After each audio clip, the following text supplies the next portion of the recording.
her down. Let her go.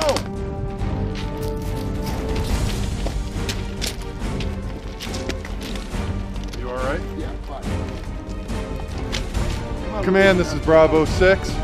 We've rescued the hostage and we're moving to the extraction point. Over. This is Command. That's a solid copy, Bravo 6. Evac is en route, 05 minus.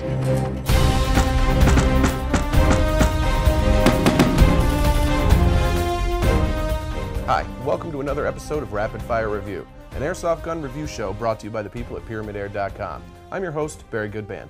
And I'm Jeff Lauer, and today we're going to review the H&K G36C. All right, one of the things you're going to notice when you get this weapon out of the box is that it doesn't come with a battery. But don't worry about that. Pyramid Air has plenty of batteries for you to choose from. Just make sure that you get a small battery with a small connector. You're also going to find your regular standard cleaning and unjamming rod. And you're going to get a 430 round high cap magazine. We're going to show you right here where the magazine well is on the bottom right here. You just push your magazine up in, it locks in, you're good to go. Right behind the magazine, you just push this lever with your thumb, the magazine pops out. I like the placement of that magazine release right in the center of the gun. Allows you to get at it from either side. This thing's got a bunch of ambidextrous features. Speaking of which, the safety. Right here, you're on safe, semi, full auto. That is on both sides of the weapon. Great for you lefties or righties. Now I'm going to show you where the battery is. I'm going to flip the gun upside down. It's a little easier to get to that way. There's a pin right in here. You just pop that pin out. We've already taken it out. And you pull this whole front compartment, just pull it forward. And you can see here where the battery sits. And the connector, your small connector, is right there. So when you have the battery, you just plug it in. You're going to tuck it in up there, tuck those wires in there, and then we're just going to slide the whole thing back on over. All right, here you go. All right, boys, just going to want to remember to put that pin back in there after you get everything put back together so she doesn't come apart on you in the field.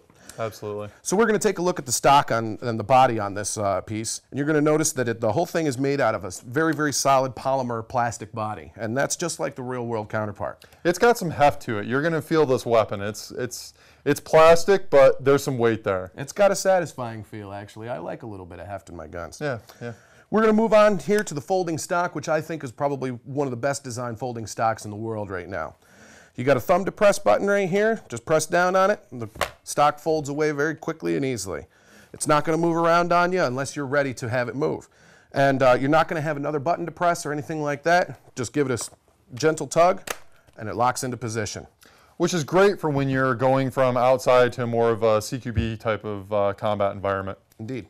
We're also going to take a look at the sights here. You've got two different options at your rear aperture. One is a little bit closer than the other, and it flicks up and down very easily. At the front of the gun, you're going to find RIS rails to the right, to the left, and to the bottom. And this is great for mounting all kinds of lasers, lights, optics, whatever you want on there. I often put a camera on mine. And at the top, you've got another rail for mounting any kind of optics you've got out there. And this is a little bit wider than the other rails. Just bear that in mind. It's going to allow a little bit steadier platform for your sighting devices. Absolutely. And then also, we have a lever here, the charging handle on the top. You push that, or you just bend it. It goes left or right. Again, this is for, ambidextrous, left or right. And you pull it back, and we now have this little compartment revealed where you can get to your hop up. There's a little wheel in there, and it's kind of ribbed so you can get your finger in there and move it, and you can twist it left or right so that you can adjust your hop up. Easy to do on the fly. All right, let's head out to the field and see how this does on the range. Right out to the range here. Remember, you're always going to want to wear some safety glasses whenever you're handling an airsoft gun. Well, while Jeff's loading us up here, I'm going to let you guys know that we're going to be shooting this target at 30 feet, and we're using .20 gram BBs. And they're also available at PyramidAir.com. And they are biodegradables. We want to be nice to Barry's land here. So, here you go, magazine. Now you're going to want to wind that on the bottom. There's a little wheel, and you'll see that. You just wind that forward, and that's going to feed BBs up through for you. And as you're playing, you'll use up the BBs. You want to give it a wind every now and then. I love the way that mag goes in there. It really is rock solid.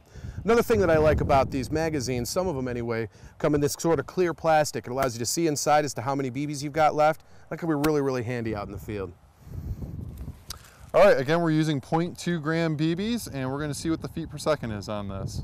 Do 5 shots.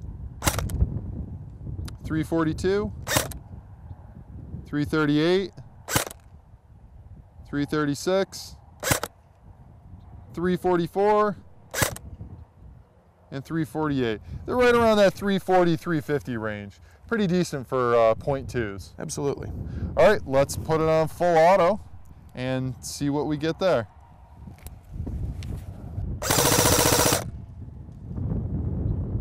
"14 BBs a second." I'll tell you what, the trigger pull on that is very snappy.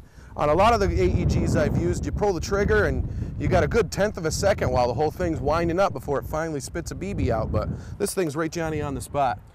Why don't you take a look at our accuracy there? Looking forward to it. Let's see here. We're gonna do semi-auto first. And here we go.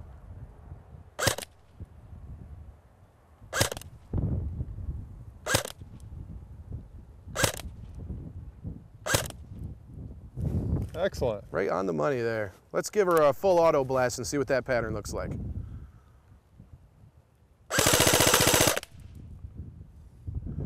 Not too bad, a little low. We'll give another one here. Beautiful. Very nice. Well, I don't know about you, but I'm pretty pleased with the accuracy on that. Absolutely, those are extremely tight patterns right there. That single shot and just looking through the sights, we haven't really spent much time with it, but it's pretty good on the target there. So, all right, why don't we head back in and give our final thoughts? Let's do that.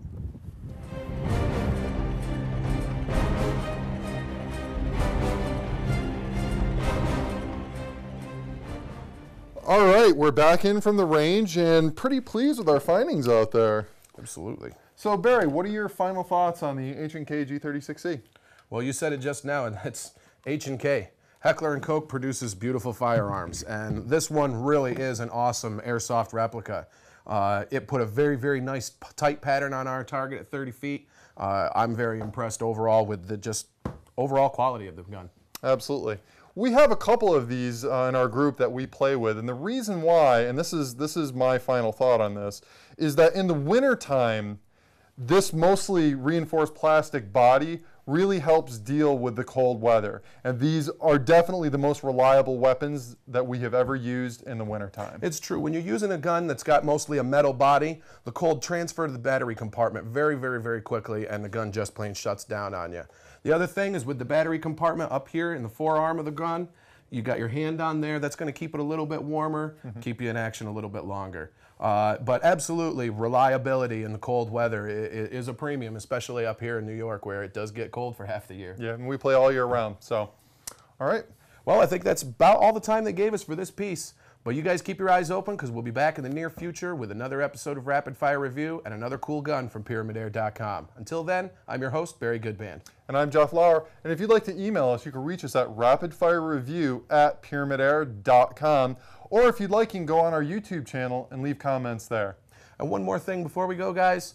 Always remember that airsoft guns are realistic replicas of actual firearms. Please, when you got your gun out playing in the field, always act responsibly and play as safe as you can. And we'll see you guys out there next time. Do not remove the federally required orange marking from your gun. Treat airsoft guns the same as firearms. Assume a gun is loaded, even if you know it's unloaded. Never shoot at someone who isn't wearing proper eye protection. Never brandish your gun in public, and always transport it in a case. Do not point an airsoft gun at anyone as a joke. Keep your finger off the trigger until you're ready to shoot. Do not use airsoft guns to shoot at, discipline, or injure animals. Know the laws regarding airsoft guns